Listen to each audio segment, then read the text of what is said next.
Hey, what's up guys? This is Anthony from Anthony's Customs, and for this review, we are looking at Hasbro's Power Ranger Lightning Collection X Street Fighter, although I guess you would say Power Ranger X Street Fighter Lightning Collection, I don't know, Morphed CAMMY Stinging Crane Ranger. Doesn't exactly roll off the tongue. We'll do question of the day. How do you guys feel about this design? For me, it definitely needed white. The three different blues in addition to the green, red, and gold just isn't working for me. The blue and blue on the legs, not liking it. The light blue on the boots and sleeves, not liking it. Definitely throw in some white or some bare arms or something. I know this isn't Hasbro's fault, but I'm just not loving this design. So for me, I'm going to say I prefer Chun-Li over CAMMY. I want to know what you guys prefer. Do you like Chun-Li's design or CAMMY's design more? For me, this one is far more cohesive, far more representative of the character. I mean, obviously you know it's CAMMY because of the legs and the hair, but still, this is a much better looking design. But that doesn't mean it's a bad figure, and it's not Hasbro's fault that they designed it the way they did. That's just what I want to talk about. So let's go ahead and get it off the stand and take a closer look. This figure stands just about 0.9 Darwins, and that's going to make it roughly 6 inches to the very top of the head, right around there, and it's going to be about 15.25 centimeters.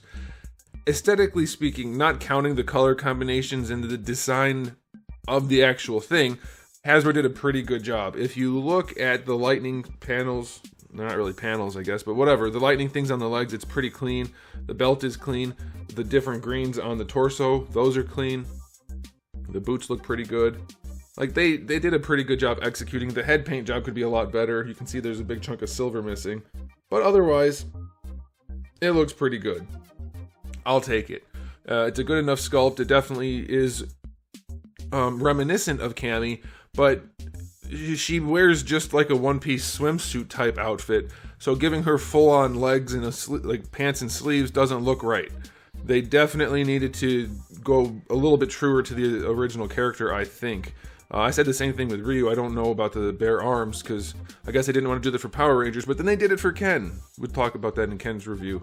So yeah, overall, I think they did a really good design for Ryu, and then kind of just shoehorned in the other ones, except for Chun-Li. Hers looks really good. So anyway, I'm going to keep going back to that. I don't like these designs. But Hasbro did a pretty good job with this, so I'll give the aesthetic rating, sculpt-wise, paint-wise, all of it, a 9 out of 10. It looks pretty darn good. The hair really needs a wash because it's so pale. It looks a little weird, but otherwise it looks good.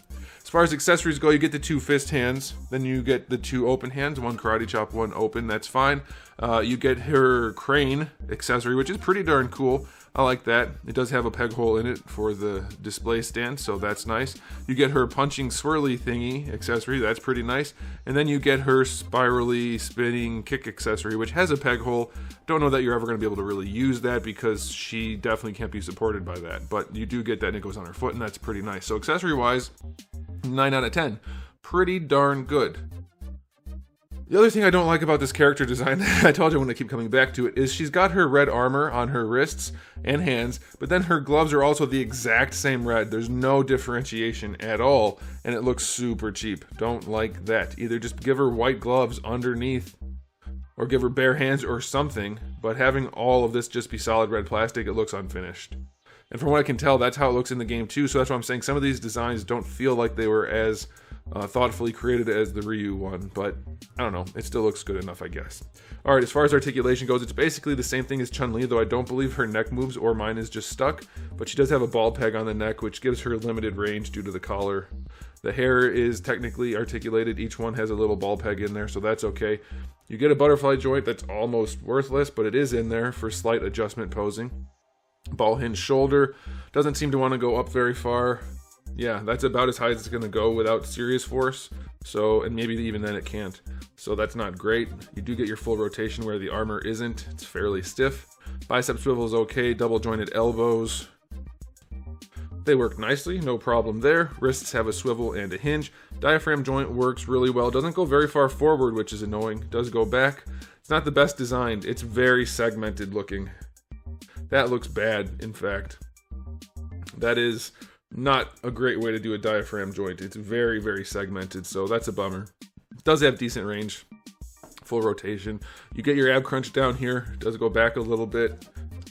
goes forward a little bit. By the way, I said in Chun-Li's review she didn't have one. She does. It's under her belt, so it doesn't have great range, but she does have one.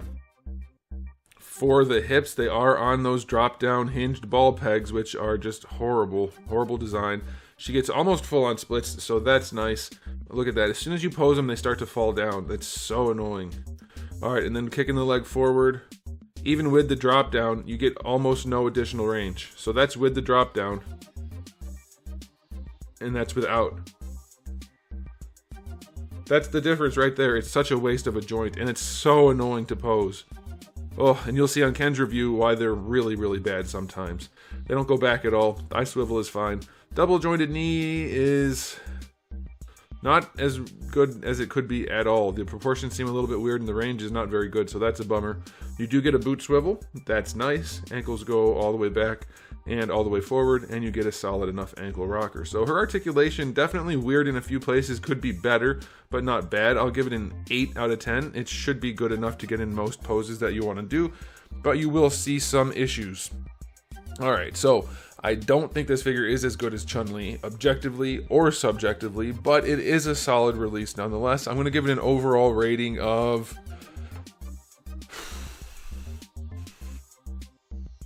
I'm going to say 7 out of 10. The paint job isn't as good as the previous releases. The articulation doesn't seem to work as well.